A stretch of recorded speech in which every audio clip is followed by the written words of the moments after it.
તો જમ્મુ કાશ્મીરના કઠુઆમાં વાદળ ફાટવાની ઘટના સામે આવી છે। કઠુઆ ઘાટી અને જંગલોટમાં વાદળ ફાટ્યું છે।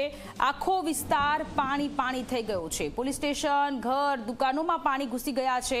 નેશનલ હાઈવે પર પાણી ભરાઈ ગયા છે। કઠુઆનું ઉચ્ચ જળાશય બે કાંઠે વહેતું જોવા મળી રહ્યું છે। કઠુઆના રાજબાગના જોધ ગામમાં 4 લોકોના મૃત્યુ થયા હોવાના પણ સમાચાર છે।